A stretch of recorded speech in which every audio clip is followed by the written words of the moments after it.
ഈ തിങ്കളാഴ്ച ഫെബ്രുവരി 2 തിങ്കളാഴ്ച മഗ്‌രിബോടുകൂടി വരുന്ന സമയത്താണ് നമ്മൾ 3 യാസീൻ ഓതേണ്ടത്. പിന്നെ ചില പണ്ഡിതന്മാരുടെ അഭിപ്രായ പ്രകാരം ബറാഅത്ത് രാവിന്റെ അസറിന് ശേഷം ആണ് 3 യാസീൻ ഓതേണ്ടത്. അതായത് ഇനി വരുന്ന ഫെബ്രുവരി 2 തീയതി തിങ്കളാഴ്ച അസറിന് ശേഷം നമുക്ക് യാസീൻ 3 വേണമെങ്കിൽ ഓതാം.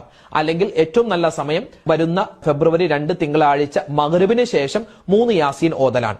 3 യാസീൻ ഓതുമ്പോൾ ഏതൊക്കെ നിയ്യത്താ വെക്കേണ്ടത്? ഒന്നാമത്തെ നിയ്യത്ത്, അല്ലാഹുവേ എന്റെ റിസ്ക്കിൽ നീ വിശാലത തരണം. റിസ്ക് എന്ന് പറഞ്ഞാൽ എന്റെ കുടുംബം, എന്റെ മക്കൾ, എന്റെ ഭാര്യ, എന്റെ ഭർത്താവ്, എന്റെ വെള്ളം, എന്റെ ഭക്ഷണം, എന്റെ വസ്ത്രം, എന്റെ കച്ചവടം, എന്റെ വാഹനം, എന്റെ വീട്, ഇതെല്ലാം എന്റെ റിസ്ക്കാണ്. എന്റെ ആരോഗ്യം, ഇതിലൊക്കെ നീ ബറക്കത്ത് തരണം. അങ്ങനെ ഒരു നിയ്യത്തിൽ ഒരു യാസീൻ ഓതുക. രണ്ടാമത്തെ യാസീൻ ഓതേണ്ടത് എന്തിനാണ്? നമുക്ക് ആഫിയത്തുള്ള, ആരോഗ്യമുള്ള ദീർഘായുസ് കിട്ടണം. വെറും ദീർഘായുസല്ല, ആരോഗ്യമുള്ള ദീർഘായുസ് കിട്ടണം. അതിനുവേണ്ടി ഒരു യാസീൻ. മൂന്നാമത്തെ നിയ്യത്ത്, നമ്മുടെ ആഖിബത്ത് നന്നാവണം, നമ്മുടെ അന്ത്യം നന്നാവണം. അതോടൊപ്പം തന്നെ മരണപ്പെട്ടുപോയ എല്ലാവർക്കും വേണ്ടി നമ്മൾ ഒരു യാസീൻ ഓതും. അപ്പൊ അങ്ങനെ 3 യാസീനാണ് നമ്മൾ ഓതാറുള്ളത്.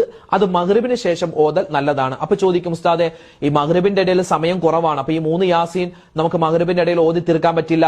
രണ്ടാമത്തെ യാസീൻ പകുതിയായപ്പോൾ ഇശാബാങ്ക് വിളിച്ചു, എന്ത് ചെയ്യും? ഒരു കുഴപ്പമില്ല, ഇശാബാങ്ക് വിളിച്ചോട്ടെ. ഇശാബാങ്കിന്റെ ഇജാബത്ത് കൊടുക്കുക. ആ ഇശാബാങ്ക് വിളിച്ചതിന് ശേഷം നമ്മൾ ബാക്കി യാസീൻ പൂർത്തിയാക്കുക. അല്ലെങ്കിൽ ഇശാബാങ്ക് വിളിച്ചു,